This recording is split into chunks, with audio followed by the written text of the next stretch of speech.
period. Yeah. So I'm definitely I was starting my training, but then the coronavirus stuff started, kind of put me on the back leg. So I'm gonna have to, wait. But I believe after my fight with Marie-Eve Dicaire, I believe I wanna fight the winner out of Hannah Gabriels and Raquel Miller. Yeah. And then after that, I'm gonna focus on my MMA career. Yes. I take my hat off to you too for that, cause getting in that cage, that's a bad boy. I'm tapping out quick. If they get me on the floor, it's over. I'm done. But standing on my feet. And that's the thing, though. That's what I'm training for. Like, I know I can box in my sleep, as you can.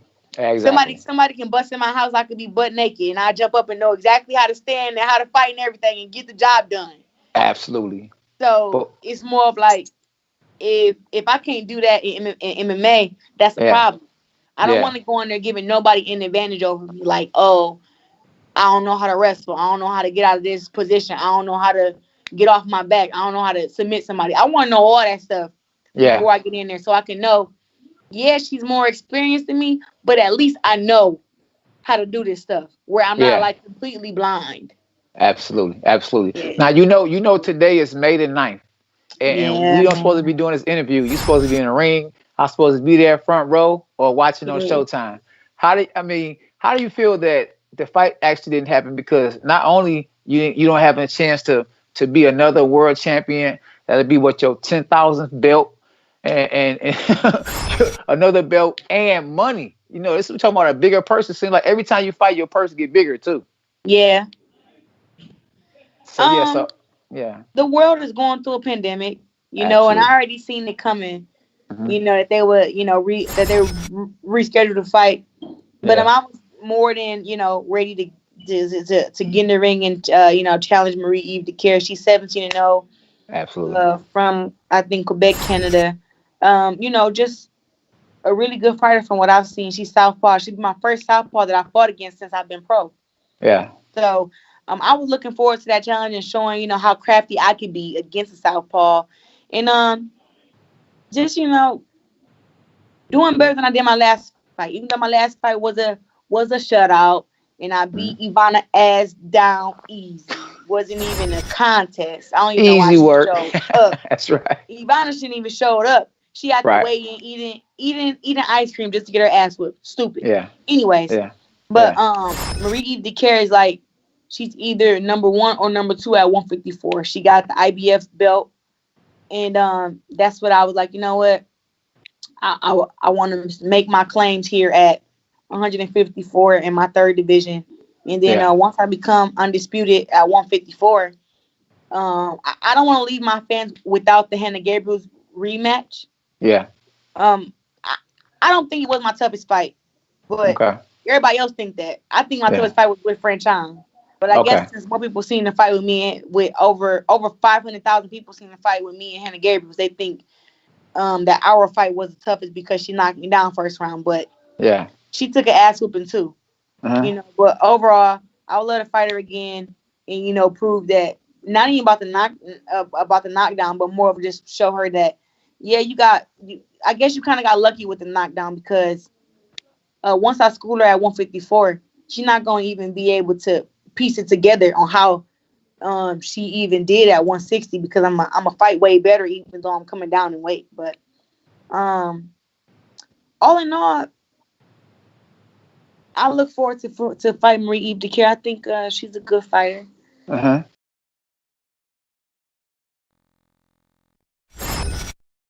I will give you my analysis of. Hold on, guys. They're starting now. Join with computer audio. These fights will be featured on Friday, March 5th, live on pay-per-view. I'd like to extend this moment of special welcome to our friends, English-speaking friends from Canada and from the United States, media as well, joining us today. Thank you all for being there with us.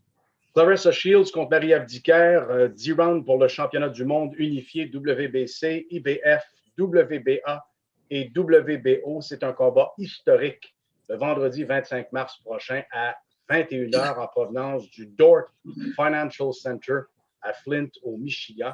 Une soirée de boxe, je l'ai dit, entièrement féminine présentée par Salita Promotions en association avec Groupe Yvon Michel, au cours de laquelle Claressa Shields va tenter de devenir la première boxeuse de l'ère des 4 ceintures majeures à devenir championne du monde incontestée dans 2 catégories de poids différentes, mais elle aura un défi de taille parce que c'est contre la championne du monde des super mi-moyens de la IBF, Marie-Ève Dicaire, qui est invaincue en 17 combats, qu'elle devra réussir ou tenter de réussir son exploit. On parle ici d'un combat d'unification de 154 livres entre la numéro 1 et la numéro 2 mondiale chez les poids moyens juniors. L'événement sera présenté en direct via In Demand aux principaux câbleaux distributeurs et aux fournisseurs de signal satellite. So Shields versus Dicaire is all about Claressa Trailblazer Shields, undefeated in 10 contests, 10-0, 2 KOs, meeting Marie-Ève Dicaire. She's also undefeated, 17 victories, 0 defeats in the 10-round main event of Superwomen, an historic night of live all-female pay-per-view boxing celebrating women's sports and dedicated to International Women's Day 2021. That is presented by Salita Promotions in association with Groupe Yvon Michel. Very interesting fact here. Undefeated 3-division world champion Claressa Shields will attempt to be the first boxer in the 4-belt era to become undisputed world champion in 2 weight divisions when she faces unbeaten IBF super welterweight champion Marie-Ève Dicaire in a 154-pound unification bout between an all-natural number 1 against number 2 junior middleweights in the world. The event will be broadcast live via In Demand to the major cable, satellite, and telco outlets, as well as on live streaming platform fight.tv. That's FITE.tv at 9 p.m. Eastern Time. Unbeaten, all that coming from the Door Financial Center in Flint, Michigan, for the price of just $29.95 US. Avant de poursuivre, je vous demande de me permettre de vous expliquer un peu le déroulement de la conférence d'aujourd'hui. D'abord, je vous le mentionne, on est serré au niveau du temps. J'ai oublié de vous dire aussi que tout ça est enregistré. Vous aurez le lien à la fin de la conférence de presse. Mais si vous voulez enregistrer vous-même l'événement, libre à vous de le faire. Je vais vous présenter dans quelques instants nos invités qui vont prendre la parole à tour de rôle. Il va ensuite y avoir une période de questions des médias et on va conclure après vos questions. So for now, a quick word to explain to you how we'll proceed for this new conference. I forgot to tell you from the get-go that this Zoom conference is recorded. You will all get the link once this conference is over. But if you do want to record yourself, the press conference, go ahead and do so. Feel free to do so. So I'll introduce to you the guests who will each have a word with you in just a few moments. That will be followed by a questions and answer period for the media. And we will conclude once that is over with. We're kind of tight on time, so I'll be short on translating today. The media protocol to ask a question later on during the news conference is as follows. First, you must click the raise hand button at the bottom of the screen. Then you'll be added to the queue. Our moderator will open your line when it's your turn to speak. And then once you do that, you have to click allow audio to ask your questions so we can hear you. Alors, le protocole média pour poser vos questions un peu plus tard au cours de cette conférence, vous devez d'abord cliquer sur lever la main au bas de votre écran. Vous serez ajouté à la file. Par la suite, notre modérateur va ouvrir votre micro lorsque ce sera à votre tour. Et à ce moment-là, vous devez cliquer sur permettre l'audio, allow audio, pour ouvrir votre micro afin de poser votre question. Sans plus tarder, je vous présente donc nos invités. Without further ado, here is our guest panel for this conference. Premièrement, il est le président et chef de direction de Salita Promotions. He is the president and CEO of Salita Promotions, Dimitri Salita. Hello, Dimitri. Thanks for being with us today. Le président et chef de direction de Groupe Yvon Michel, Monsieur Yvon Michel. Salutations, Yvon. Merci d'être là. I'm just wondering, has John David Jackson joined us yet? Claressa Shields trainer. Is John there? Yes. Okay. Thanks for being with us, John. My pleasure. You'll have a word with us in just a few moments. Stéphane Arnois va suivre John David Jackson. Stéphane est l'entraîneur de Marie-Ève Dicaire. Marie-Ève Dicaire's trainer, Stéphane, will follow John in the order. We'll have a few words from our champion, Claressa Shields, unified WBC and WBO super welterweight champion. Claressa Shields, championne unifiée des super mi-moyens de la WBA et WBO. Et on va clore le tout avec Marie-Ève Dicaire, championne des super mi-moyens de la IBF. Final words will be from IBF super welterweight champion Marie-Ève Dicaire, and then we'll go with the question and answer period. So, go ahead, Dimitri. Commençons d'abord avec le promoteur de cet événement. Let's kick things off with this beautiful event's promoter. He is a former NABA light welterweight champion, president and CEO of Salita Promotions, the Star of David, Mr. Dimitri Salita. Thank you so much. First of all, I want to thank both camps, Claressa Shields and her camp, and Marie Dicaire and her camp and her promoter. Her team has been extremely wonderful to work with. And this fight has literally been a year in the making. We were supposed to announce this fight around this time a year ago, and then the pandemic struck. And after that, there have been several tentative rescheduled dates and many reasons for Marie to pull out of the fight. But she stuck with it and shows me and shows the boxing public what kind of desire she has for this fight and the true champion that she is. This is two undefeated fighters, with Claressa being a world champion and Marie Dicaire being a world champion, a real true undisputed championship of the world. This is also a very significant fight. Not only will we see two of the best female fighters in the world fighting in the ring, and I feel this is one of the best female boxing fights of the year, this is also going to be an all-women's pay-per-view. And boxing fans and sports fans supporting this are going to watch a historic event, truly in every sense of the word. And it's going to be incredibly exciting inside the ring. We're doing this event in Flint, Michigan, and at the Door Center, which is where the fight was originally scheduled to take place.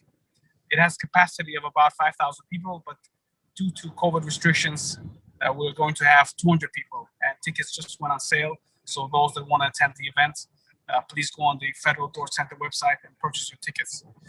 Again, this is going to be a great night of boxing, available on pay-per-view, and I look forward to seeing all of you there. And I want to thank the press for taking their time to cover this very important event and for giving us continuous support.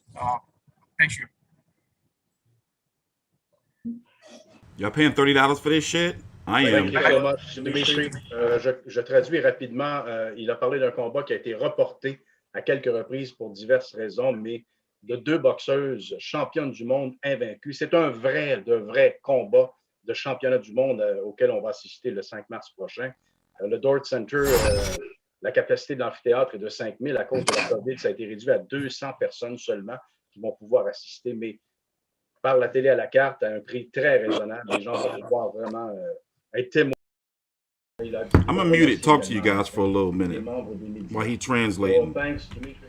All right, so the pay-per-view is $30. I'm buying it. It's my job too. You know, I'm already getting shit for covering this, you know, but hey, got to put the road work in, right, for the bigger fights. So it's going to be in 15 days on March the 5th. That's a Friday night, right? When is that? Is that Saturday night, Friday night? March the 5th. Hold on, they're back. Hold on. Shit. Saying, because we're kind of used to that. Thanks so much, Dimitri. We'll talk after. Il est le promoteur le plus important de l'histoire du Canada avec la présentation de plus de 200 galas de boxe en carrière comme promoteur, on top of being the most important promoter in Canada's history. That's messed up, Dwayne. That's messed up. 200 events during his career. 22 of his fighters have fought in 64 championship bouts. Président de Groupe Yvon Michel, Jim's CEO, Monsieur Yvon Michel. Yvon. Merci, Christian. Bonjour tout le monde, membres des médias du Québec. Bienvenue à ce point de presse. Salut Marie, salut Stéphane. Welcome to all. Good afternoon, Mrs. Shields, Claressa, and Dimitri and all your team. First of all, Dimitri, I wish to thank you very much and to congratulate you for your determination to make this event come through despite all obstacles and difficulties, and I know there was many of them. I want to also thank Mark Taffet, who was also deeply involved in every step. Vous ne pouvez pas imaginer aujourd'hui à quel point je suis fébrile, enthousiaste et fier à quelques semaines de cet événement historique. Christian l'a mentionné, le 5 mars, ça va être mon 65e combat de championnat du monde. Mais malgré tout ça, c'est la première Do you guys know the backstory about this guy? Dans un combat où les 4 ceintures vont être à l'enjeu. Et c'est la première fois qu'un de mes athlètes, un de nos athlètes va être impliqué dans un combat de la télé à la carte aux États-Unis. Et pourtant, on en a eu, tous les boxeurs chez nous ont participé à de grands réseaux, ont livré bataille sur de grands réseaux comme HBO, Showtime, CBS et d'autres, mais c'est la première fois à la télé à la carte aux États-Unis. Donc, ça va vraiment faire l'histoire. Je sais que Marie-Ève ne sera pas la favorite, je le sais. Son adversaire, Claressa Shields, elle est aussi bonne, aussi brillante que tout ce que vous avez lu ou tout ce que vous avez entendu sur elle. Vous connaissez ses exploits, on n'a pas besoin de les répéter, mais je vous garantis une chose, que Marie, elle va être prête pour cet événement. Marie, je l'ai vu grandir, je l'ai vu se développer. En fait, de la première fois où je pensais que c'était un homme qui s'entraînait au premier étage du bureau où on était, elle faisait la mitaine avec Samuel Dicaire. Come on, man, son speak ascension American. pour devenir championne du monde, ses 3 défenses. Je peux vous assurer que Marie-Ève est prête physiquement, mentalement, stratégiquement pour ce rendez-vous unique et un rendez-vous qui va définir réellement sa carrière. From the first time I met Marie-Ève Dicaire, I knew she was special. Her charisma, social intelligence are matched only by her ambitions and relentless determination to always prepare well and become better every day as a boxer and as a person. These are the same traits I noticed when I first met Roy Jones Jr. and got to know him in training camp. Big time promoter. The fight against Claressa Shields and the event on March 5th are going to happen because Marie wanted the challenge because she truly believes in her skills and she is convinced she will prevail. Canada's number She one. insisted with conviction on doing whatever it took to make this happen despite all the constraints. March 5th will be a great day for the IBF champion Marie-Ève Dicaire. You shouldn't miss it. Pour Marie-Ève, le 5 mars, il n'y a plus de COVID. C'est terminé les longs mois d'attente et d'incertitude. Ça ne fait plus rien, même si on se retrouve à Flynn devant 200 spectateurs chez Shields. On va oublier ses médailles, ses titres. Marie-Ève a un rendez-vous avec l'histoire et je vous promets qu'elle va nous rendre fiers d'elle. Christian a parlé tantôt de la diffusion à la télé à la carte aux États-Unis, mais au Québec, on va être distribué plus que jamais par câble, par Canal Indigo, satellite, par Bell TV et Shot TV, par le numérique. Pour la première fois de leur histoire, Youp va distribuer l'événement de boxe et Fit.tv va faire pour la première fois la distribution en français. Donc, I think the money for this fight is coming from the French. En français comme en anglais. Merci beaucoup de votre attention. Thank you very much for your attention. So he used to be Adonis Merci Stevenson. Beaucoup, Yvon. Notre prochain invité est l'ex-champion du monde de la WBA et WBO et l'entraîneur de Claressa Shields. Rolling right along here, our next guest is former WBA middleweight and WBO junior middleweight champion of the world and world champion trainer John David Jackson could be with us. Take it away, John David. Thank you very much. It's a pleasure to be here, and I'm looking forward to this event on March the 5th between 2 very good champions. I can't say much about Maria. She's that's bad. She's a good champion, and she's coming to fight. Claressa's in good shape. She came to camp in good shape. We're just fine-tuning the last few things that we need for her to be victorious come March 5th. I'm looking forward to it. It's been a while with this crazy COVID thing going on. It'd be nice to see Claressa back in the ring doing what she does best, and that's beat people up and defend her title. So March 5th should be a wonderful day for both fighters. And it's a great opportunity for Maria to prove herself on this scale. And, Claressa's come to do what she does best, and that's defend her title and remain champion and be the greatest female fighter of all time. So I look forward to it. I want to thank you very much for giving me this opportunity to talk, and we look forward to seeing you on March 5th. John David Jackson, Claressa Shields, world champion trainer. Thanks for being with us again today, John David. Our next guest is the man behind the IBF world champion Marie-Ève Dicaire and her longtime trainer. Il est l'artisan, notre prochain invité. Il est l'artisan et l'entraîneur de la championne du monde IBF, Marie-Ève Dicaire, depuis très longtemps. All this French is messing with my head. Je laisse la parole sans plus tarder à Stéphane Armois. Je suis l'entraîneur. Salut, merci Christian. Salut Yvon. Salut tout le monde. Merci d'être là pour cette conférence. Who is this man? J'aimerais remercier Yvon pour toute sa patience et sa détermination d'avoir fait en sorte que notre rêve se réalise à moi et Marie-Ève. Puis même du côté de Mike Tassett, qui a fait un travail remarquable avec Dimitri. Puis je pense qu'on a deux championnes qui veulent pas surfer juste d'être à être. All right. That's it. All right, listen. I can't do it no more, guys. I can't do it.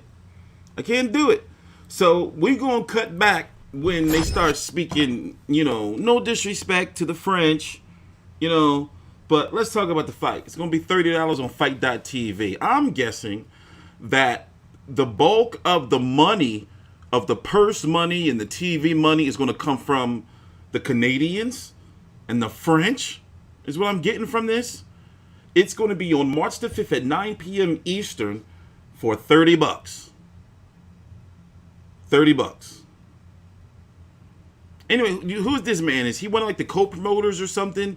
Dimitri Salita got that little ass hat on, and I guess he's moving out of office day, or maybe he's trapped somewhere because it's a snowstorm.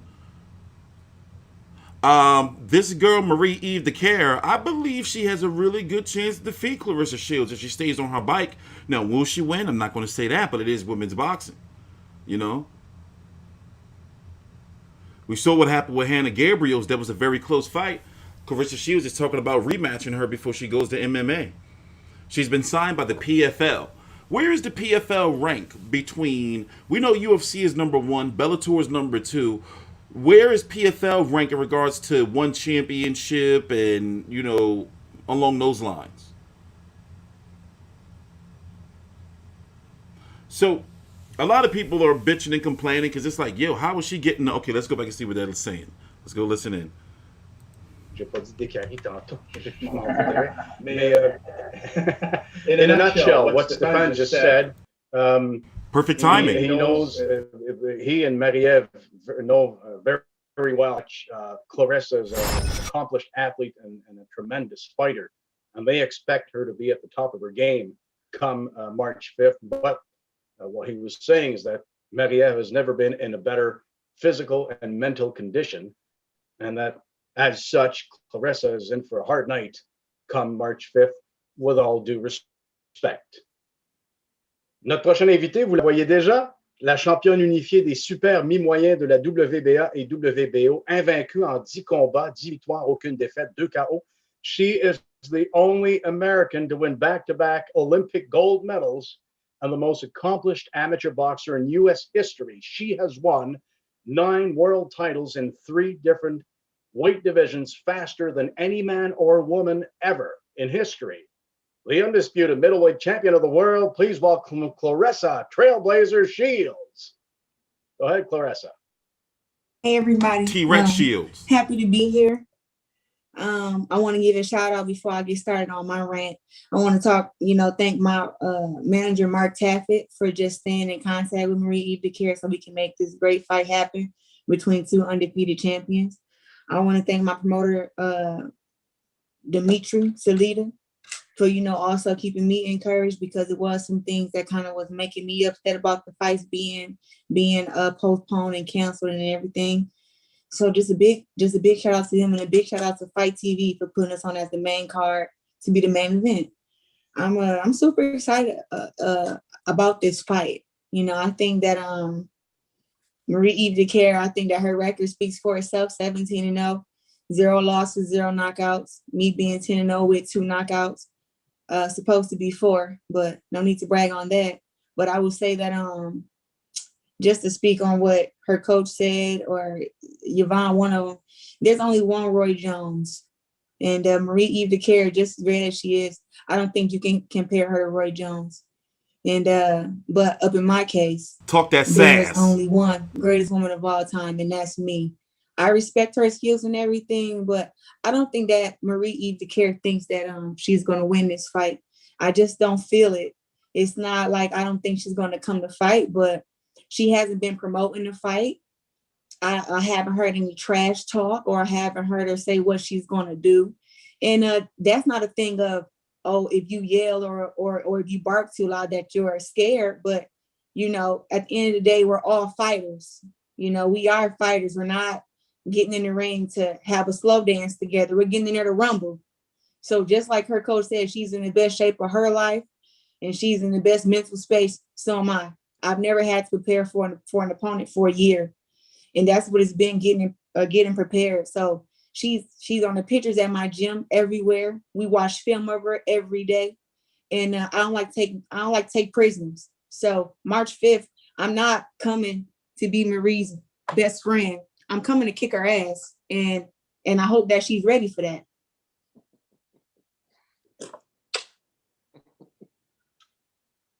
Thanks, Translate that shit, French man. Les propos de Claressa Shields qui se dit extrêmement excitée. Bon, Marie-Ève Dicaire, 17 victoires, aucune défaite. Elle, Claressa, 10 victoires, aucune défaite. Pas besoin d'en dire plus, dit-elle. On sait que ça va être un grand combat. Elle a entendu dire qu'il y avait eu des comparaisons entre Marie-Ève et Roy Jones. Elle dit qu'il y a juste un Roy Jones, n'en déplaise à Marie-Ève Dicaire, sans aucun manque de respect. Et elle est revenue sur le fait que Stéphane Arma disait tantôt que Marie-Ève est dans le meilleur état physique et mental de sa carrière. Mais elle a dit, moi aussi, je le suis et vous allez le voir le soir du 5 mars. Je ne suis pas là pour danser avec elle, pour être une bonne amie. Je m'en vais là pour lui infliger une correction. Je garde des propos polis pour traduire le mieux possible ce que Claressa Shields vient de nous dire. Thanks again, Claressa. Ooh. Undefeated in 17 professional bouts with a perfect record of 17 victories, no defeat. She is the IBF Super Welterweight Champion, invaincue en 17 combats, 17 victoires, aucune défaite. Elle a relevé et relève tous les défis qu'on lui présente. Je vous prie d'accueillir la championne des super mi-moyens de la IBF, Marie-Ève Dicaire. Marie-Ève. Merci, Christian. Tout d'abord, merci à tout le monde d'être présent. Comme on l'a mentionné depuis le début de la conférence, ce combat a été rempli de péripéties, rempli de rebondissements. Par contre, tout au long de l'année, vous y avez cru, vous avez été derrière moi. Je parle ici autant de mon promoteur, de mon entraîneur, de mon équipe autour de moi que vous, les médias. Je tiens à vous remercier pour cette année de support-là. Sans aucun doute, cette année-là m'a fait grandir sur tous les sens du terme et m'a permis d'ajouter des outils dans mon sac à outils. Donc, je le vois vraiment comme une opportunité, comme un tremplin pour moi d'avoir utilisé cette année-là, d'avoir pris ce que j'avais en ma possession et de l'avoir tourné en événement positif. C'est ce qu'on a fait. Affronter Claressa, c'est en quelque sorte l'accomplissement d'une vie pour moi. Quand on est jeune, on rêve de devenir champion, mais quand tu es champion, tu rêves de battre les champions. Dans le cas de Claressa, on l'a mentionné, son pédigré parle par lui-même. On n'a pas besoin d'en rajouter. Donc, pour moi, cette opportunité-là, j'aimerais remercier Yvon Michel et j'aimerais remercier l'équipe de Claressa, Dimitri Salita et John David Jackson Marc Tafet qui ont permis de mettre en branle ce combat-là. On ne se le cachera pas. Un combat d'unification, c'est toujours très difficile à organiser. Quand on y ajoute une pandémie mondiale à tout ça, je pense que ça complique un petit peu la donne et tout. Donc, d'être ici aujourd'hui avec vous, de voir que ce combat-là se matérialise, pour moi, c'est l'opportunité d'une vie, c'est vraiment quelque chose que je suis vraiment contente de vivre. Je suis aussi très heureuse d'avoir eu la chance de rencontrer Claressa dans toute sa candeur et son humilité aujourd'hui. Je dois dire que pour un petit peu corriger ses propos, je pense que le mal a interprété les propos du bon. On ne me compare pas à Roy Jones et effectivement, il y a juste un Roy Jones. Par contre, on peut comparer mon charisme et ma vision de la boxe, mon amour pour la boxe à celui de Roy Jones.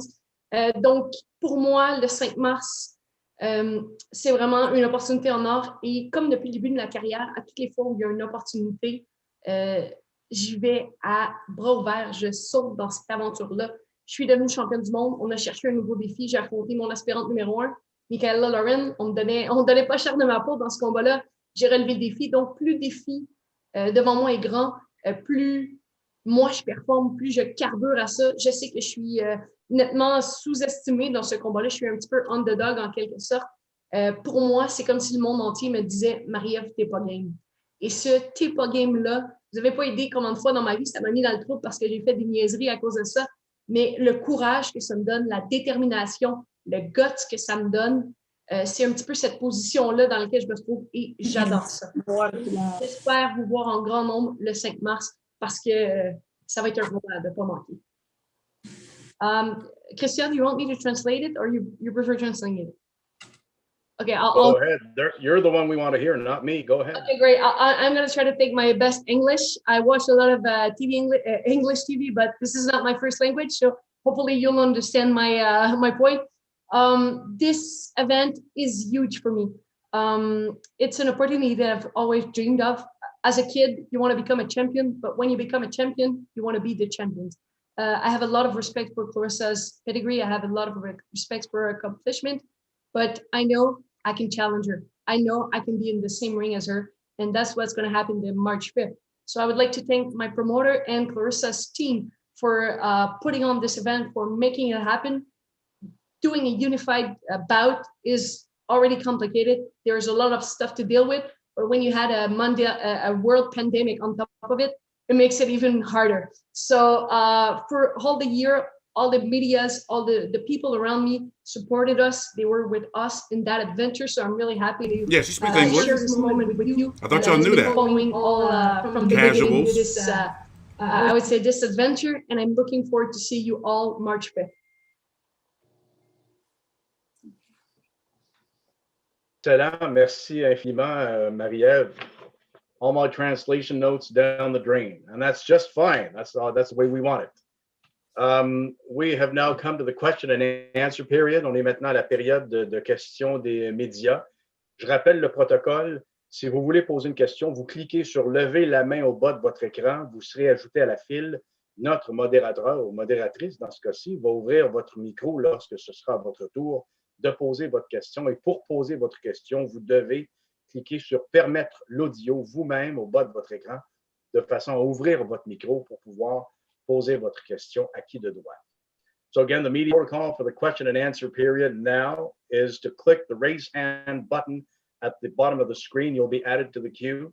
Our moderator will, again, open your line when it's your turn to speak. And when it is your turn to speak, please click allow audio so we can hear you when you ask your question.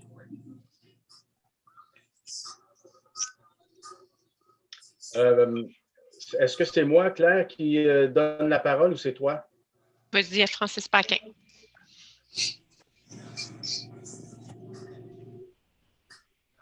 Hi, my question is for Claressa. You had numerous great fights in your career. How do you rank this upcoming one with Marie-Ève Dicaire? I rank it as I fought against a few undefeated fighters, so I don't like to discredit nobody's resume or anything like that. I feel like her resume is pretty good. She's fought against a lot of fighters who have winning records. I haven't seen where she's fought anybody that was undefeated like I have. Also, I fought outside of my hometown plenty of times, and out of I was in the U.S., but I wasn't fighting in Flint. I fought in Detroit. I fought in New York. I fought in L.A. So I've kind of been all over the U.S. fighting. I think that Marie-Ève Dicaire brings a lot to the table. She's a southpaw. She got some speed and stuff like that. She got certain things that she do when she fights. She got a good left hand. So I've been watching her, and I respect her skills. But that's why I don't really prepare for any fighter. I just prepare myself. It's not really like preparing for her. Like, yeah, we're gonna do things that you have to do against southpaw, but then again, too, just want to make myself be faster, stronger, be more attentive, be more slippery, and just pick my shots and stuff better. So I think that me and her are gonna have a really, really good fight in the earlier rounds, but then I think I'll be able to actually break her down toward the end of the fight and get the big win. Thank you, Claressa. No problem.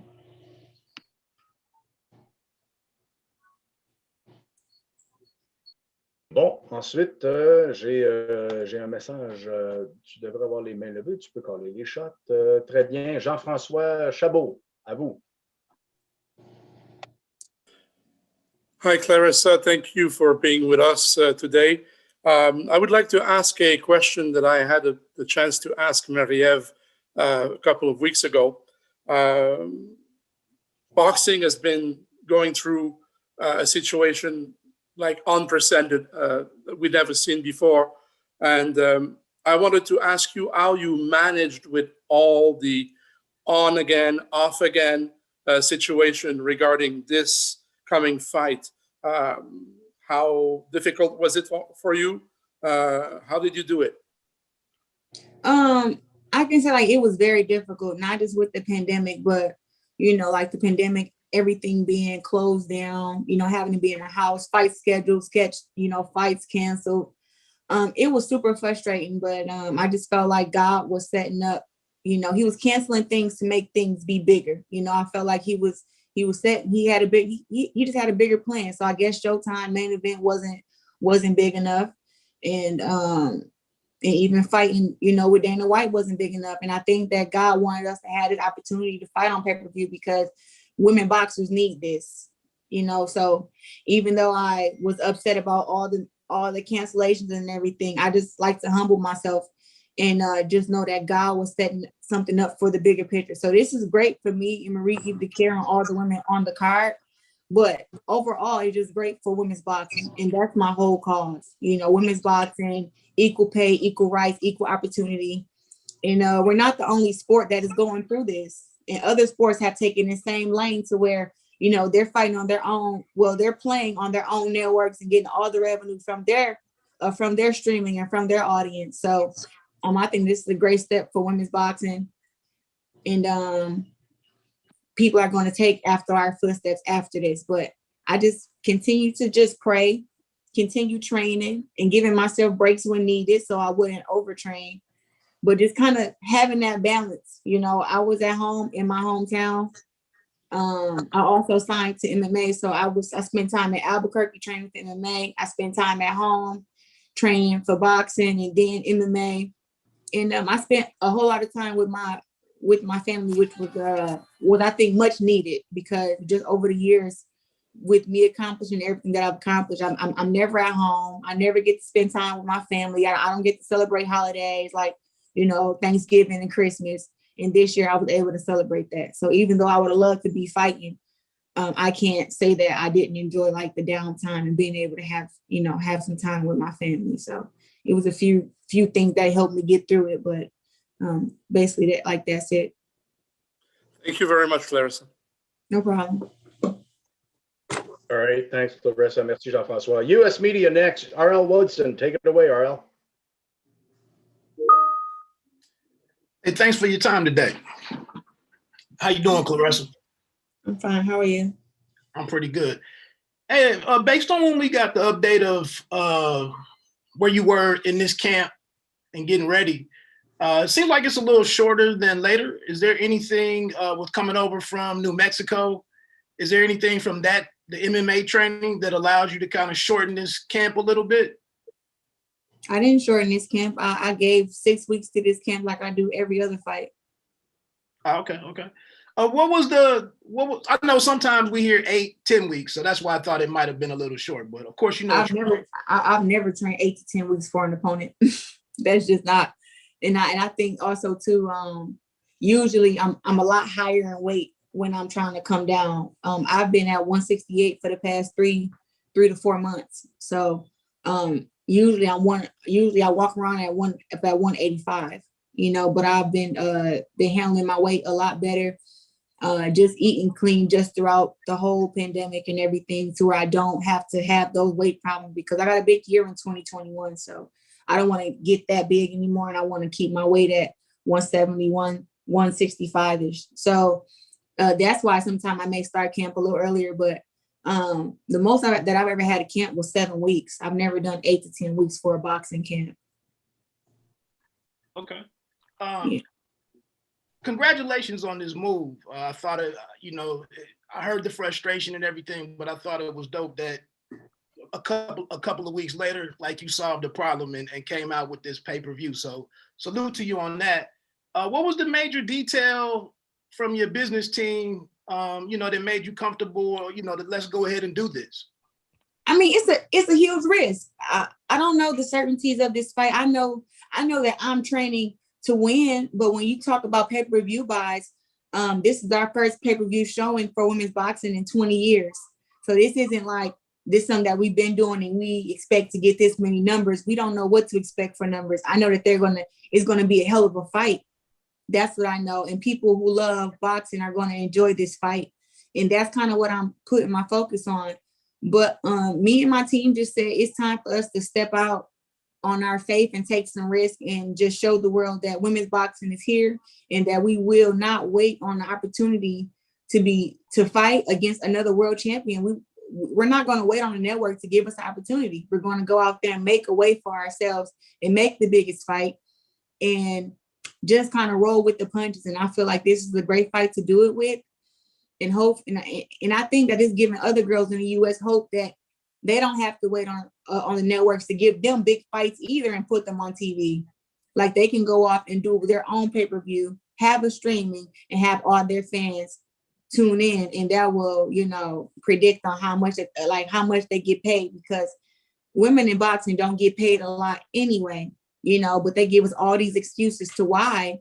But now when we get the pay-per-view numbers, like they won't be able to say how much we're worth and how much we're not worth, because the numbers will be there to tell you. So I'm super excited about all of it, and hoping to just grow off this first pay-per-view and have a second, third, and fourth, and just watch the numbers, grow. Thanks, RL. Thanks, Claressa. If I can, I just saw that Dimitri raised his hand.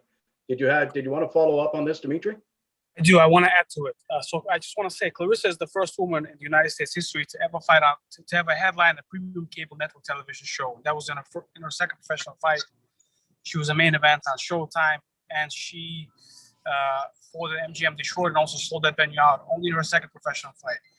Shortly thereafter, other platforms, other networks began to showcase women, and it's been Claressa's goal. She understands the position that she's in, being the first two-time Olympic gold medalist, being as talented as she is. So she has done so many things for the sport of boxing that go beyond her. And this pay-per-view on March 5th is a significant step in that direction. It's not only about her, it's about establishing a name for women's boxing. And so we as a team took an educated guess in this, but Claressa has been the leader in making sure that this happens. So we have, first of all, Claressa, when we started working together, instructed me to make the biggest and best fights. In a fourth professional fight, she fought for the world title against a champion that was 16-0. Ignorant Boxing has just donated $5. We have a It smells of cat urine somewhere. Is it you? I bet it is. Shout to Barrow, covering all boxing, fighter, not just the popular Mudafocus. Mark Taffet, former head of HBO pay-per-view. My bad. One of the most I'm fixing that. Business people in the sport of boxing, doing so much work behind the scenes to make sure that this event is successful. For the super chat. So we're doing our best, and this is not only for Claressa and for Marie. This is also an event for women's boxing. We're hoping that it is very successful, so that we can showcase to the boxing community and to the sports fans that women's boxing has arrived in a very big way, and it's here to stay. And these two great champions, in Claressa and Marie, have done their best part in making sure this event sticks together. And I know that in the ring is going to be fireworks as well. All right, thanks for adding that to the conversation, Dimitri. By the way, Claressa, that was a very nice pic of you we saw just a moment ago. There seems to be a few guys for who the raise hand function is not working. Such is the case for Jason Lewis. We'll get to you in just a moment, Jason. But first, in the same situation, Daniel Cloutier, ici à Montréal. Daniel. Oui, bonjour. La question est pour Marie-Ève Dicaire. J'aimerais savoir si Marie a vu souvent en action Shields, puis qu'est-ce qu'elle considère comme ses principales qualités puis ses principaux défauts. Oh, you was talking about Gerald. My bad. Yeah, he's crazy. En action live, non, jamais. Par contre, en séance vidéo, On pourrait utiliser l'expression « je la connais par cœur ». Je l'ai mentionné tout à l'heure, ça fait 1 an qu'on se prépare pour ce combat-là. Donc, ça fait 1 an qu'on procède à du visionnement des séances vidéo, qu'on est capable de trouver les forces, mais aussi les faiblesses de Claressa. Si j'avais à nommer 2 de ses forces, je dirais son explosion et sa vitesse, à quel point elle peut lancer des combinaisons rapidement et à quel point elle peut être intelligente dans un ring. Donc, ce sont 2 choses auxquelles on s'est ardemment préparé là, pour cet affrontement-là. Merci. Plaisir. All right, Scott Bugzeiger in just a moment. But before you go to Scott, John, are you there? John Lewis? Or Jason, sorry, not John. Jason Lewis. Go ahead. No problem. Thank you. I have a question for both fighters. I'll start with Claressa. Claressa, obviously you've said over and over again, it was a dream for you to fight in your hometown of Flint. Now you finally get that opportunity. And I know it's not going to be a packed house like you had hoped, but knowing that there's at least going to be 200 tickets sold, how excited are you to finally get in the ring in front of fans in your hometown? I'm super excited, you know, to just fight on the Flint, Michigan soil because of what Flint, Michigan is going through. I'll be rocking my blue braids as always to represent the Flint water crisis and let the world know that Flint still doesn't have clean water, and it's been almost 7 years. So I love being an advocate for my hometown and being able to let the little kids be able to come watch me and see me in person so they know that kids from Flint can be pay-per-view stars. They can be successful. They can be, you know, superstars and superheroes. So I'm super excited about that. And I'm just excited about like the fight in it, like in itself. It's like a fight for Flint, of course, and for me to be an advocate for Flint, but then just to be the woman taking this huge risk, or to be the women taking this huge risk on pay-per-view, and then 2 undefeated champions. Like, we're not just fighting, you know, to take each other belts, you know, but I'm fighting to make history. We're fighting to raise women's boxing as a whole, you know, so it's a whole different fight. Like, the men get to get inside the ring and fight and look like crap and get another opportunity. Us women, we have to make sure we bring our A game every fight, you know, and, you know, come ready. So I'm super excited to have this big fight up in Flint and just to showcase my skills against another undefeated fighter and world champion. You mentioned it before as well. Obviously, you said you're going to win this fight, but do you have a prediction on how exactly the fight's going to go? Yeah, let me remember what I said. It's pay-per-view live, and she's going down in 5. Is that what I said? But I really meant what I said, though. I really do. Like, I've been training super, super hard, and I think a lot of people are tuning in into this fight and saying, "Oh, you know, Shields has 2 knockouts. You know, she don't have punching power," which is a myth. And I think that people to even judge Marie-Eve Dicaire, you know, saying her 17-0 with 0 losses and 0 knockouts, say that she doesn't have punching power is also a myth. From me watching her fight, she does have punching power. So as I'm going for the KO, I'm gonna also have to make sure that I don't get caught by her too. So I'm super excited about this fight, and I think that the more fight that she brings, the more fight I'm gonna bring. But I believe that I possess the skills, and that I possess the power, and that I'll have enough motivation to break her will and get her out the ring 5th round. I don't know if she will agree with that or not, but that's what I feel in my heart. Thank you, Claressa. And Maria, do you agree with that or not, Marie-Eve? If I agree with that, well, it's good to have faith. It's good to have to be believing in yourself. So good for you, Claressa. On my opinion, I don't think the fight's gonna go this way. March 5th will tell. But what I could say is my preparation is at its best, and I'm gonna give the best fight I ever gave in my career. The bigger the challenge is, the better I react. The better version of me shows up. So having this opportunity, like Claressa said, this is one thing I agree with you, Claressa. It's taking women boxing to another level, to be the first one to be a pay-per-view event. The first women to be a pay-per-view event in the US is finally coming down. This is great. Here in Quebec, we had the opportunity to do it many times. I think I did it 2 or 3 times. So I'm glad to be part of that in the US. And since the beginning of my career, I've always said, boxing is my passion. Boxing is my sport. But to me, boxing is more than that. I want to achieve great things to inspire people to dream big. And I think that this is the kind of fight that will make me do it. Merci, Marie-Ève. And by the way, Claressa, you alluded to excitement just a moment ago. By this time, I don't think any of us, and I think I can speak for everyone, none of us are not excited about this by this time. Up next, Scotty Bugzeiger. Go ahead and take it away, Scott. Scotty, still there? Turn your mic on, Scott. We can't hear you. Unmute your microphone, Scott. I like this moderator dude. No, you're still muted. Oh, Scott, you there you go, Scott. You're unmuted now. Go ahead. Nope, can't hear him. I can't hear him. Ah, Scott, you fumbled the ball, Scott. Well, try and fix it your way, Scott, and we'll get back to you in just a moment. While Scott works on his technical problems, who should we go to? Jonathan Nagyoff? Do I pronounce it correctly? Yep. Go ahead, John. Hey, Claressa, John here from Pro Boxing Fans. I saw actually you were pictured with Evander Holyfield the other day. I just want to know, did he give you any advice heading into this, and what would it mean to you to win this compared to when you became undisputed middleweight champion? When I went to see Evander, of course, I asked him, he's the last boxer to be undisputed in 2 different weight classes in the 3-belt era. It's only him. He's the lone soldier when it comes to being undisputed up in 2 different weight classes. So I had to ask him, what's the secret? And he gave it to me. And he just, he's a huge fan of me. He watches me box. I'd be grateful if he would be coming to the fight. I think it's a great chance that he'll be coming to Flint to watch the fight.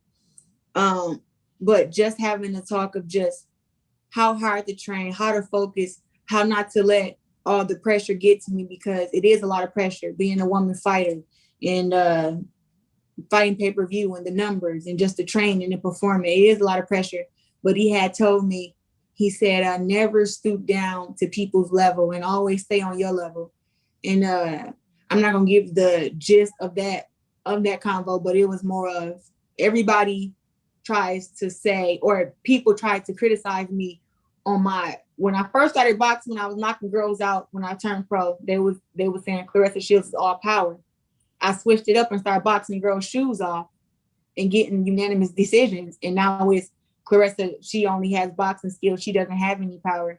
And he had just to let me know, like, in your fight, you display power, you display skill, you display a very high IQ, and never stoop down to people's level to where you go in there and just looking like an average fighter trying to get a knockout. So he just assured me that, you do have punching power and you're going to do great this fight, and don't really worry about the knockout. Just go out there and overperform like you do every fight. And that was his advice to me. So I'm grateful for that. I met Evander Holyfield when I was 16 years old. I'm 25 now. So been a great relationship in the past 9 years. And then you asked me something else. What'd you ask toward the end?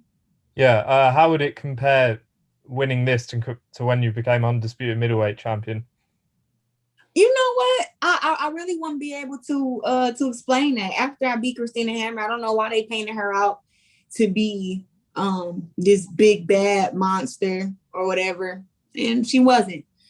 I believe that her and Marie-Eve Dicaire have a lot of things in common, as Marie-Eve Dicaire has never fought outside of Canada, and before I had fought against Christina Hammer, she only had fought outside of Germany one time, and that's when she fought on my undercard to lead up to our fight. So I think that Marie-Eve Dicaire is a bit more courageous than Christina Hammer, and may even hold better punching power than Christina Hammer. But I think they both have a lot in common, in that they both bring a lot of skill to the fight. But I won't know which one feels better till after. I know that winning my second Olympic gold medal definitely felt better than winning the first one. But that was because I was 17 during the first one and I couldn't do nothing after. But I was 21 and I won the second one. So I was able to go out and party. So it really just depends. Thanks, Jonathan. Thanks, I just able to ask Marie one question? No. Go ahead. Is that right? Yeah. Hey, Go Marie. I just wondered, Claressa is considered arguably pound for pound one in the world. I just wondered, have you seen any flaws in her game? What makes you think that you can become the first woman to defeat her? The fact that she's pound for pound is the reason we accepted this fight. Because like I said, growing up, I wanted to be the champion, but being a champion, I wanted to beat the champion. So this is one of the main reasons we accepted this fight, because we know what Claressa achieved. And this is why the challenge is big. This is why we go into this adventure, because I'm just having fun when it's hard. I like to hustle. I like to work hard. I think, like Claressa knows, my skills gonna make a huge difference in the fight. And pretty much this is what we're going to be focusing on. Thanks, Jonathan. Can we go back just a moment to Scotty and see if he's resolved his audio issues? Are you there, Scott? Scotty Booksteiger? I can see you. We can't hear you, Scott. Sorry, we do. You know what, Scott? Are you there? Maybe write it in the chat. And that's what I was going to say. Just send me a message in the chat room, Scott, and I'll read it out loud to either Claressa or Marie-Eve if you want a question. So up next, who are we going to? We have Jeffrey, I believe. Let me just, Jeff Jeffries. Go ahead, Jeff. Is anybody hearing me? I can hear you. All right, my question is for Claressa Shields. First of all, how are you doing? I'm doing good. How are you? Doing good, thank you. I know that during your training camp that you had some time to do sparring with Holly Holmes, who is also a great female boxer that, like you already know. How much did you learn from her? In boxing or MMA? Which one? Well, both. Why not?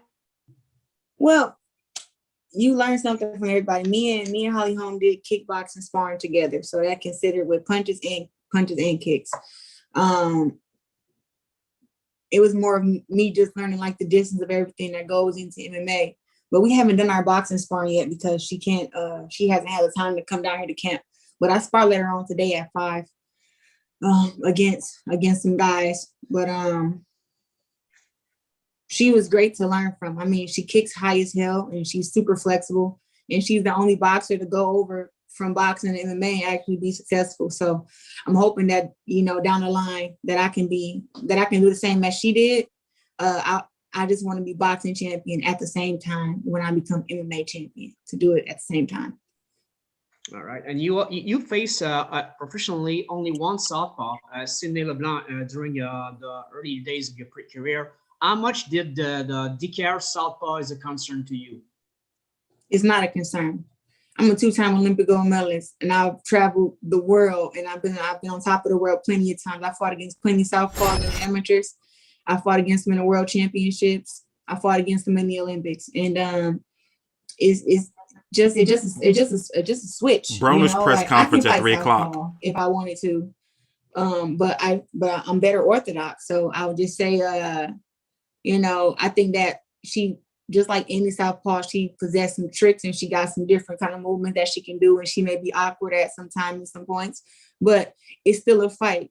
And body shots hurt, head shots hurt, and you can be as slick as you want to be, but you're going to get hit with shots, and it's all about how you take those shots and if you can still stick to your game plan. So I'm super excited about fighting somebody as skilled as her and having her be a southpaw.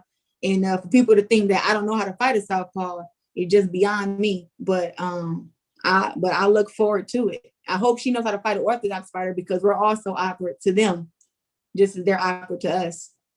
Thank you very much, Claressa. Thanks, Jeff. Dernière question, last question, ladies. It's about 2 p.m. Eastern time, so we'll close it out with the last question. Frédéric Daigle, à vous la parole, Frédéric. Merci beaucoup. Thank you. First question, I have a question for both of you. The first question is for Claressa. Do you see this fight as any challenge at all, or only a stepping stone for what's coming next for you? I would never overlook an opponent that way. I really want Marie-Eve Dicaire. I hope that she's trained harder for this fight than she has any other fighter, because I've watched all her fights, and none of the girls that she's fought against has been anywhere near the level of me. I'm a different kind of female athlete. I'm a different kind of animal when it comes to boxing. So I hope that she's not taking me lightly, and that she's not feeling that because she's 17 and knowing she has more fights and more experience, that I'm not somebody to be taken seriously. So I believe that she'll come to the fight and show you guys things that she hasn't shown before. I think she's going to pull some tricks out of her bag. You know, she's going to come and try to shock the world against me. So I'm not taking her lightly at all. You know, but me being who I am, I don't believe that I can be beat by another female fighter. And it's not just about me believing that. I work hard. It's not just about me being a trash talker. Like, I work extremely hard to be where I am, to be a 3-time division world champion and fought against all the girls at these weight class that was ranked number 1. I didn't fight against the number 2s or 3s. I took out the number 1 seeds. And that's what I've been doing my whole career. So she's the other number 1 seed at the 154 division. And I have to do my job. So I'm not going to take her lightly. I'm going to go out there and fight her as hard as I fought everybody else. So, and even harder because it's pay-per-view and this is a big step for women's boxing. So it's going to be a great fight. It's going to be a great fight. I'm not overlooking her. I think she's a great opponent for this event. If you win that 4th belt, are you moving up or are you defending the 4 belts a bit much? I don't know. Like, I can fight at 54, I can fight at 160, I can fight at 168, and I can fight at 175. We really just not really looking. I'm not looking past the fight for right now. So I don't know what we're gonna do after the victory. We just have to talk and see what happens. But I'm not. I don't know. If it was up to me, I would hold all my belts and make all the girls who want them have to fight me to get them. I don't like having to vacate belts. Doesn't make me feel good. All right, thank you. Et Marie-Ève, vous en avez parlé les deux un peu en anglais. J'aimerais t'entendre en français sur l'importance pour la boxe féminine de cet événement-là à la télévision à la carte aux États-Unis particulièrement. Mais je pense que c'est vraiment une grande porte d'entrée. Puis, comme je l'ai mentionné un petit peu tout à l'heure en anglais, nous ici, on a eu le courage de le faire au Québec. En fait, je dis Yvon Michel a eu le courage de vendre cet événement-là à la carte et les distributeurs ici ont adhéré à tout ça. Aux États-Unis, c'est peut-être un petit peu derrière dans le sens où ils nous suivent dans cette optique-là. Je pense que, par contre, au niveau de la visibilité, au nombre de gens qu'on va pouvoir aller toucher, on ne se le cachera pas, les États-Unis, mais partout à travers le monde, c'est un grand pourcentage de la population. C'est beaucoup de gens qui peuvent être touchés dans leur foyer. Et c'est beaucoup plus qu'ici au Québec et au Canada. Donc, d'avoir la chance de faire partie de cet événement-là, c'est vraiment quelque chose qui me fait chaud au cœur. C'est vraiment un défi sur lequel je suis contente d'être impliquée. Puis, je pense que je dirais que ça ajoute justement à l'événement parce que, comme je disais tout à l'heure, moi, je veux inspirer les gens, je veux ouvrir les portes, je veux briser les barrières et les tabous. Puis, c'est vraiment une excellente opportunité pour moi de le faire avec cette visibilité-là. Là. Merci beaucoup. Plaisir. Well, one final question, and it's a written one coming us from Scott Bugziger, who obviously and unfortunately could not resolve his audio issues. And the question is for Claressa. Scott Bugziger says, I'm curious to know how MMA has helped with her boxing. Have you seen in your timing, hand-eye coordination, etc.? And how has boxing helped you in MMA? From Scott. Well, boxing is one of the biggest disciplines in MMA. You have boxing, wrestling, jiu-jitsu, and then kickboxing. So they all kind of equal each other out, and it depends on what you can do best on how it all works together. But I don't think that MMA could help me for this fight. This is a boxing match. There is no kicking, elbowing, kneeing, or nothing like that. So it's not much that I can use with those skills. But I was able to stay in shape and to add more to my shape by doing the MMA training. But I like to keep both of them separate. You know, this is boxing, this is MMA, and I keep a thick line between the two because that's just how it works best for me. I don't like to think about MMA training while I'm boxing or think about boxing while I'm MMA training. You know, it's just two different, it's like apples and oranges. It's just two different things. All right, thanks, Claressa. Ladies, Claressa, Marie-Ève, thanks so much to both of you for your generosity and time and not selfish. So we really appreciate the exercise today, and best of luck to both of you come March 5th. I mean, this promise one for the ages, world's #1 and world's #2. It can't get better than that. Best luck to both of you. Thanks again for your time. No thanks problem. to everyone who was there today. Michel, John David Jackson, Stéphane, Claressa, Marie-Ève, again, from the bottom of our heart, thanks so much. Once again, Shields versus Dicaire, an historic night. A presentation of Solita Promotions in association with Jim. En français, c'est présenté à Indigo, Shot TV, Bell, les applications numériques. Ils vont en Fight TV, FITE.TV. So enjoy. $29.95 US. It's a deal for all kinds of action. Thanks to all the promoters. Don't you tell me what's a deal. Media people. I decide what's a deal. Best of luck with the rest. Thank you. The nerve of this Frenchman. Bye. Telling us what's a deal. Anyway, how does this make you feel? They're still live on the Zoom call. Let's eavesdrop. Maybe we get some snippets. Let's listen in. Shh. What you up there doing? Who's still here? I'm not cutting off. All right, I'll cut off. All right. But yeah, how does this make you feel?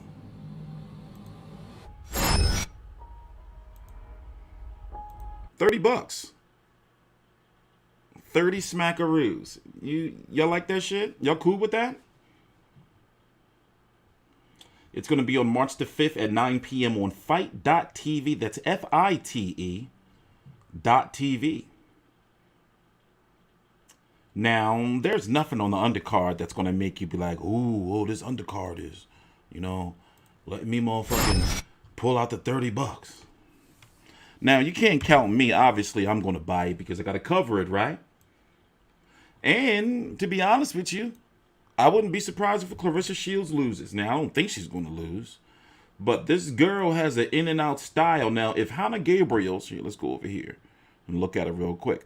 Hannah Gabriels was able to give her some trouble. Claressa Shields has not shown us anything to show us that she's like invincible, like that, like nobody can beat her. It's just that, where's the blueprint? So this girl right here, who she's fighting, Marie-Eve Dicaire, she is 17-0 with 0 knockouts. Canadian, 34 years old. She's about 5'8", 5'9". I got a chance to watch a little bit of tape. Here, I'll pull up a little bit of tape for y'all. Here's some tape. So tell me what y'all think. Just watch her a little bit. Let's play 1 minute of one round. Let's watch her a little bit. There's a little bit of tape.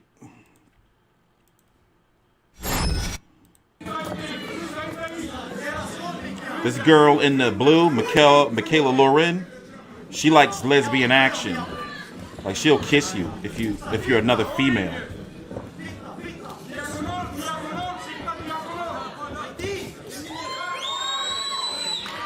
She got some nice bounce to her.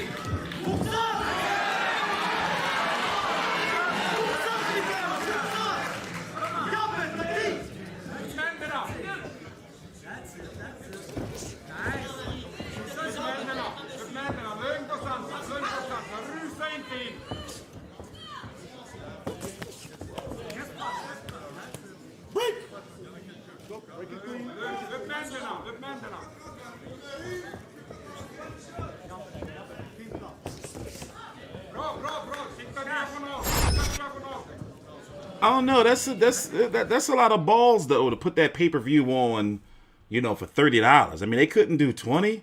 I mean, goddamn, like $14.99 at least, 30. And I'm not bitching for me. I'm bitching for you, the people. It's like 30.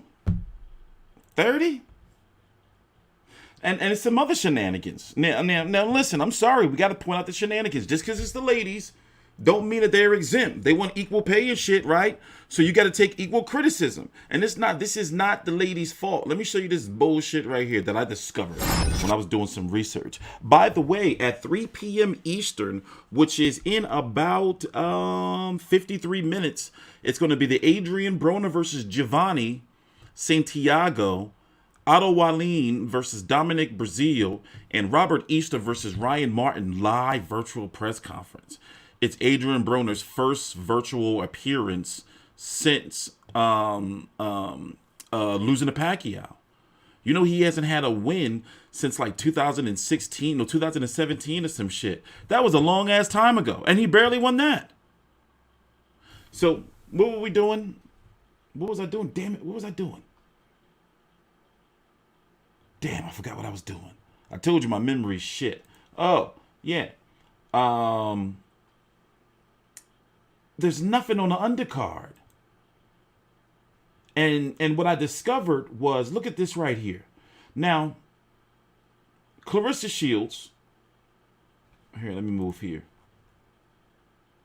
When she fought Ivana Hobson, there were 2 vacant titles on the line. The WBC junior middleweight and the WBO junior middleweight. Okay, boom. Now she's fighting. Now Marie-Eve Dicaire, she has been the IBF champion at 154 since 2018. But guess what they did? And guess who did it? The no good WBA. They're no good. I'm telling you, they are no good. They are low down. Guess what they did? Guess what they did? They made up a belt. Look at this shit. Now, Hannah Gabriels, because I covered the fight, I covered this Hannah Gabriels fight when she won the WBA title almost 2 years ago. I covered it. I paid for it. So, I'm sorry. I'm getting hot. I'm getting pissed. It's the first ever WBA super title for a woman's. Bro, you make me sick, WBA. They made up a belt. They made up a super belt for the women. So Claressa Shields should have turned it down. I mean, I understand she want to be under. They turned it down. They fucked. Listen, they fucked Hannah Gabriels over. WBA, you make me so sick. You sicken me, bro. They got a super champion and a world champion for women's boxing. They make me so sick. I'm getting a headache, man. Just thinking about it. I'm getting a headache just thinking about it. This is rough on me, man.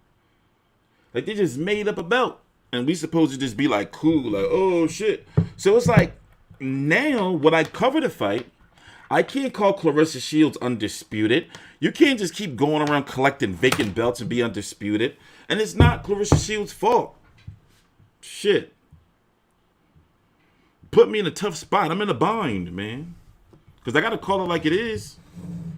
I see the new box rec changes, but I haven't really checked them out. WBA. So what we're going to do is, well, actually, let me tell you who's on the undercard.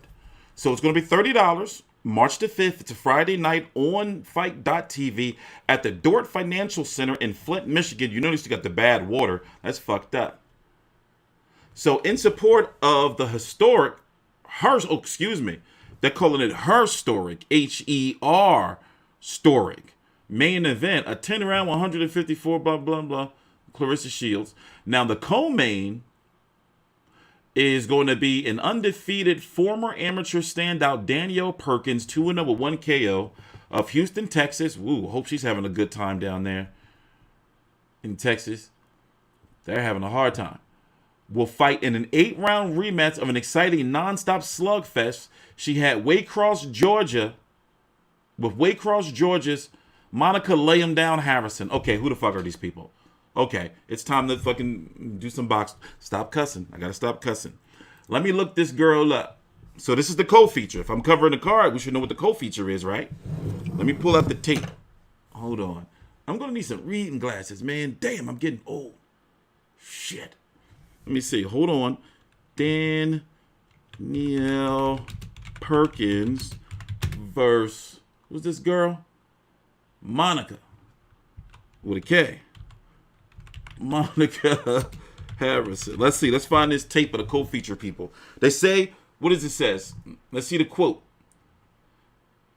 So the co-feature is going to be against former amateur standout Danielle Perkins, 2-0 with 1 KO of Houston, Texas. Will fight an 8-round rematch to the exciting non-stop slugfest she had with Waycross, Georgia's Monica Lay 'em Down Harrison, 2-1 with 1 KO last August. This time, a prestigious belt will be on the line. All right, wait.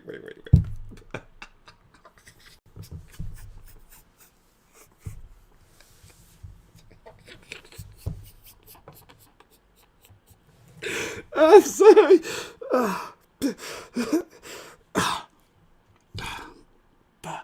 I don't think I can read that shit. Oh.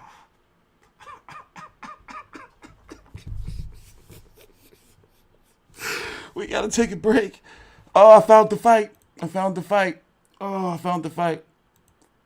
I'm gonna finish reading it. I found the fight. Let's take a little jump cut. Oh God. Fucking boxing, man. Fucking boxing. They just be making up all these belts, bro. All right. What's this shit? So they said, I gotta watch this. So this is the fight. Ooh. Wait, this is not the fight. This is not it.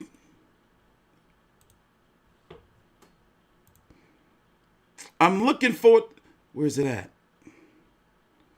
I gotta find this fight. They say it was some fight of the year type shit. So why can't I find the tape? No, I'm gonna find that tape. Is it Danielle or is it Danielle? It says Danielle. No, I want that tape. Fuck that. We're gonna go to the dark web if we have to.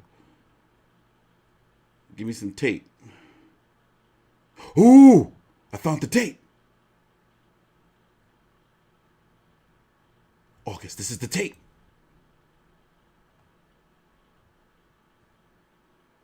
I found the tape. Ooh, I found the tape. My bad, I'm geeking. I gotta find this. This is supposed to be the fight. So they're doing a rematch of this. This is the co-feature. Look at this action. Oh, they're going toe-to-toe. It is a Detroit brawl here at the Crunk, but back comes Perkins. Perkins pounding away. And this one... The highly anticipated rematch is up next.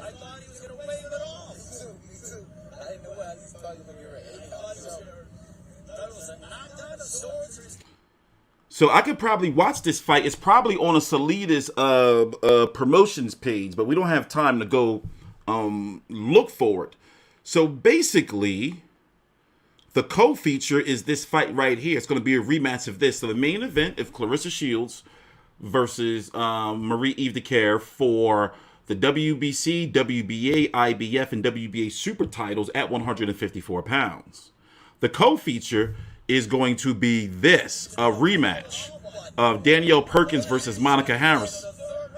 But this time it's going to be 8 rounds for the WBC Silver Heavyweight Championship.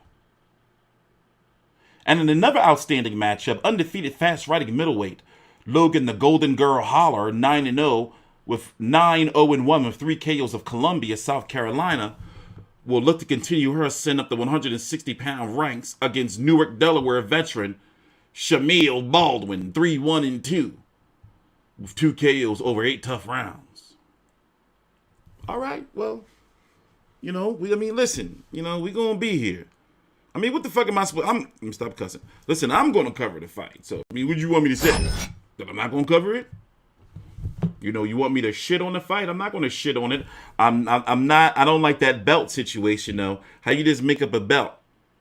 I don't think people know yet. I'm going to put it out there like, hey, WBA, Gilberto Mendoza, you can't just be making up belts, man. That shit ain't cool. You taint the sport. But nonetheless, I'm interested in the main event, though. This girl, Marie Dicaire, she's not no slouch. She the type of chick, she can outpoint your ass. You don't want to, she can outpoint you.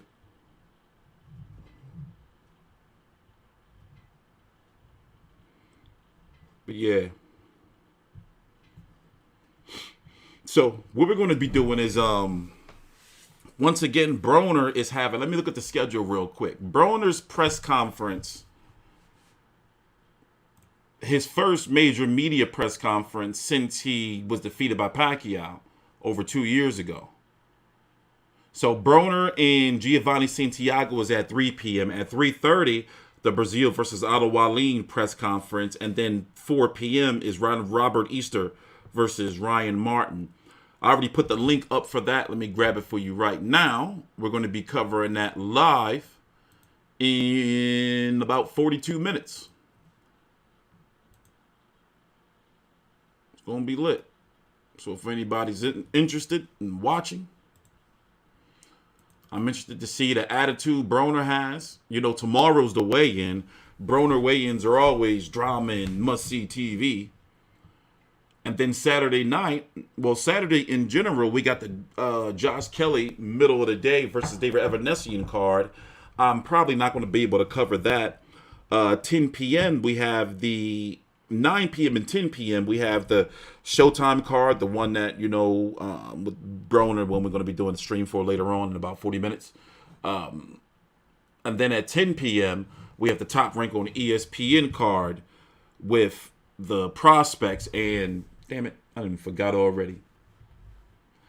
Gabriel Flores versus Jason Velez. You're going to have Elvis Rodriguez. You're going to have Xander Zayas. Basically, I'm bullshitting around till we get to this 1 minute 30 mark of the video. So I can cut and go take a nap.